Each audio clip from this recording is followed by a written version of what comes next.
Bonjour et bienvenue. Aujourd'hui, on plonge dans un sujet complexe et souvent débattu. Les frères musulmans, l'islamisme politique en France. Mhm. On va s'appuyer sur un rapport assez détaillé de 2024-2025. L'idée, c'est vraiment de décortiquer les points clés Oui, pour comprendre un peu mieux cette mouvance, son histoire, comment elle s'organise en Europe, en France, et puis les questions qu'elle soulève. Enfin, selon ce rapport. c'est exactement ça. Ce rapport, il analyse l'évolution de cette confrérie qui est née en Égypte il y a presque un siècle maintenant, et surtout comment elle s'est adaptée pour s'implanter ici, en Occident. D'accord. Le document décrit une idéologie particulière, un projet politique aussi, et puis des stratégies d'influence qui lui sont attribuées spécifiquement. Alors commençons par des origines, si vous voulez bien. Le rapport nous rappelle que ça a été fondé en Égypte en 1928 Oui. par Hassan al-Banna et il prônait un islam qualifié d'intégraliste, c'est-à-dire, C'est-à-dire, selon cette vision, un islam qui devrait régir tous les aspects de la vie. Une approche que le rapport distingue d'ailleurs du salafisme, même s'il note, certaines proximités. hmm. Mais ce qui est intéressant, c'est comment cette idéologie a été pensée pour être diffusée hors du monde arabo-musulman. Ah oui, comment? Dès les années 50-60, et puis ensuite avec des figures comme Youssef al-Qaradawi et plus tard Tariq Ramadan, qui sont cités pour avoir développé ce que le rapport appelle une jurisprudence des minorités. Une jurisprudence des minorités. Oui, l'objectif qui est décrit, c'est de fournir un cadre pour les musulmans qui vivent en Occident, pour essayer de concilier les principes islamiques et les lois locales séculières. C'est intéressant comme adaptation. Et concrètement, comment ça s'organise en Europe d'après ce rapport? Alors, le document décrit un réseau, oui, assez structuré au niveau européen.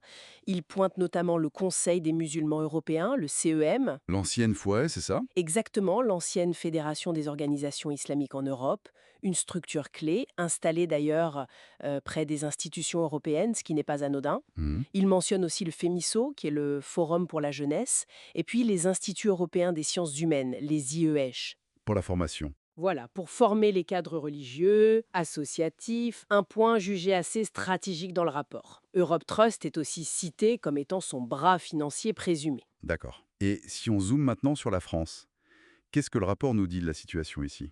En France, l'émanation principale qui est identifiée, c'est Musulmans de France, MF. L'ancienne UIF, Oui, l'Union des organisations islamiques de France. c'est ça. Le rapport estime le noyau dur à quelques centaines de membres actifs. Allez, entre 400 et 1000 personnes. Il serait lié à environ 139 lieux de culte, Ce qui représente combien sur le total? environ 7% du total national, d'après les chiffres cités. Mais attention, l'influence décrite va bien au-delà du culte. C'est-à-dire, qu'est-ce qu'il y a d'autre? Le rapport parle d'un véritable écosystème associatif.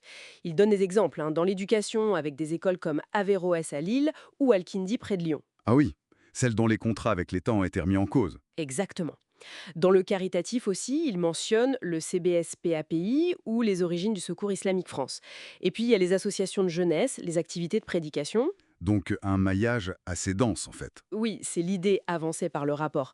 Un maillage sociétal assez présent. Et quelles sont les stratégies d'implantation qui sont décrites? Parce qu'on parle d'influence, mais comment? Alors, le rapport pointe d'abord une stratégie qu'il qualifie de légaliste, c'est-à-dire agir dans le respect apparent des lois du pays. D'accord. Mais il évoque aussi l'hypothèse d'un double discours, qui servirait, selon cette analyse, à masquer des objectifs d'influence sociétale et politique, mais à plus long terme. Hmm. La recherche de respectabilité, la dénonciation aussi très récurrente de ce qui est qualifié d'islamophobie sont présentés comme des outils importants. Des leviers d'action. Voilà, des leviers, et puis une pression croissante au niveau local est aussi notée via Hmm. les interactions avec les élus notamment.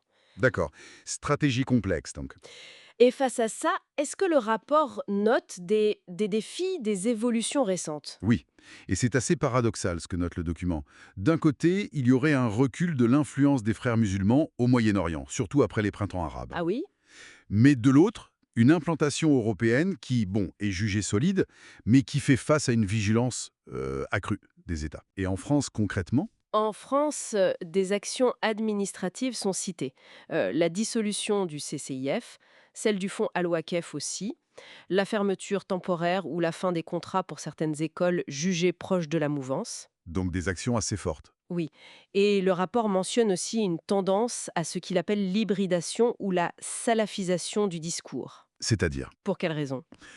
ce serait vu comme une tentative d'attirer un public plus jeune, qui peut être sensible à ces courants plus, disons, rigoristes. Bon, alors si on essaye de résumer, d'après ce rapport, on a l'image d'une organisation qui est structurée, qui porte une idéologie spécifique, Mhm. qui aurait réussi à adapter ses méthodes pour s'implanter durablement en France, en Europe, via tout ce tissu associatif dont on a parlé. Oui, mais qui aujourd'hui est confronté à des résistances et aussi à l'action des pouvoirs publics. C'est ça. C'est une très bonne synthèse de la perspective du rapport, oui. Il conclut d'ailleurs sur la complexité de la situation, hein, en mettant en garde contre les visions trop simplistes. Ce n'est jamais simple, ce genre de sujet. Effectivement. Et il suggère que, bon, la cohésion nationale est mise à l'épreuve, et ça nous laisse avec une question de fond qui est soulevée par le document. Laquelle? C'est au-delà des stratégies d'influence qu'on a décrites et des réponses sécuritaires qui peuvent être apportées, comment est-ce qu'on peut bâtir un dialogue constructif? Une forme de négociation implicite, dit le rapport, qui permettrait l'intégration sans nier les tensions. Une question ouverte. Oui, dans une société où bon, la place de l'islam reste un sujet sensible et où, selon certains chercheurs qui sont cités, un islam des Lumières peine encore à émerger largement, c'est une piste de réflexion pour conclure.